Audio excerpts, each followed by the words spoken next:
right, Sophia, you want to start us off? Yeah. Hi, Coach. Yeah, how's everybody feeling, coming off of Friday's chaos, kind of settled down since then? Just, about their grittiness, their resilience. How's the locker room energy? Yeah, I think, NECA had a lot of very um, profound and encouraging words in the locker room yesterday. Just knowing that we were resilient and, now it's about trying to find ways to win. We know that we were playing better, but now we have to find opportunities to win those tough games. But I think the group is the group. I love them. They're encouraged, focused on knowing that, today is another challenge. But Friday is Friday, and now we're moving on to today. Coach, what did you think of the rotation on Friday night coming off the bench? Is that something that was kind of matchup specific, or is that how you kind of plan to play going forward? Yeah, it was definitely matchup specific just because, their forwards are 6'6", and, we have two very, you know, good fives and Ezzy and Dom. So I try to match with the Sparks were putting on the floor. And then Neko was cooking, kind of willed us in that game. And I didn't think that that would be the rotation, but that's just kind of how the game ended. And moving forward, yeah, I do have to tighten up our rotations a bit. As you guys know, I like to go three post rotation, and now have given Dom some experience and some extended minutes. I think she's ready to take on that particular role. So obviously having AC and Mac is important for us as well. And however the game lands, Indiana has Bibby, and I think that's a small ball lineup that we can potentially go to match that as well. So and then even the guard rotation, seeing what Lexi gives, and some days it's Lex, some days it's Zaya. But trying to give Lex a little bit more opportunity to get comfortable in the game and find some minutes. And last in Connecticut, I had Sky with that second unit of it. So just still kind of tinkering with who I want to continue to leave on the court with that the rotational players.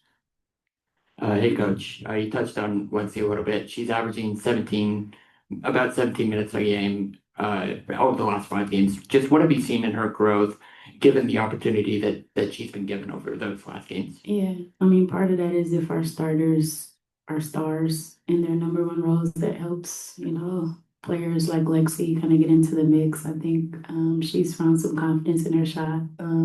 She's been able to play make as well. And, my constant feedback to her is the defense, as long as she's solid on that end and keeping her matchup in front, I think it allows me to play her extended minutes. And then obviously if she's able to see a few threes go through, that helps our offense as well. All right, we'll take a few questions from Zoom. Chantel, go ahead. Coach, the last time you guys played in Indiana, Aaliyah Boston had a great game. She went off for about 31 points.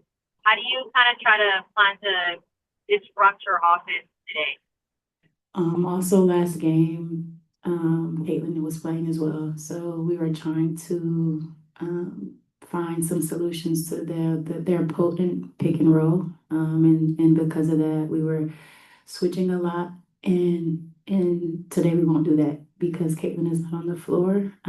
So we have to be physical with Boston early, show some attention to her, some disruption to her.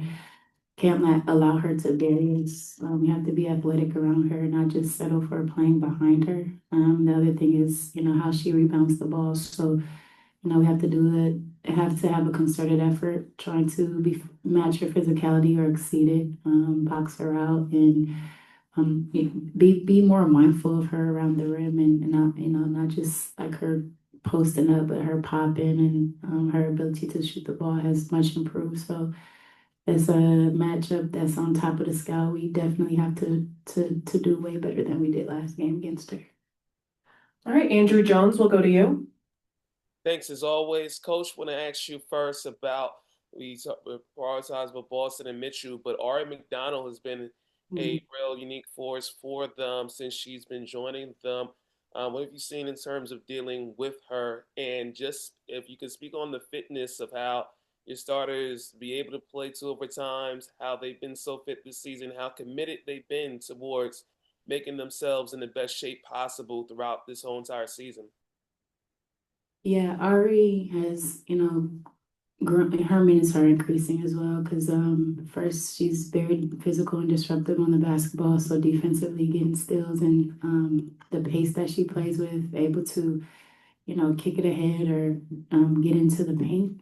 She's also shooting the three confidently, so you go under, she's knocking those down. So it's we've seen it at a high level when she was at Arizona, but I think it's like feels like it's back into that pocket for her of confidence. And I also say Colson, same thing with their increased minutes.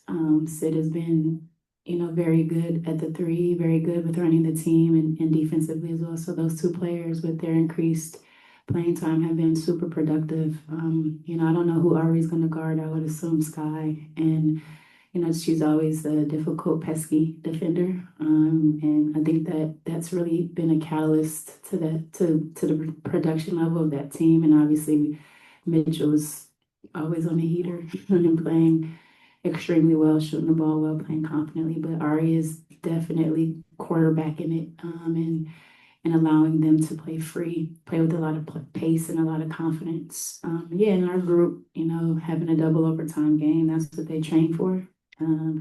That's what they prepare their bodies and their minds for. In a game like that, obviously you want to come out with a victory, no moral victories, but I think because they're so disciplined in their approach, how they, Sky was in there at 7 a.m. the next day getting her work in. They really are locked into, this season and what we want to do, what we accomplish, and that starts with their habits. So I wouldn't expect anything less than that today. They will be ready. Thanks, Coach. Thanks.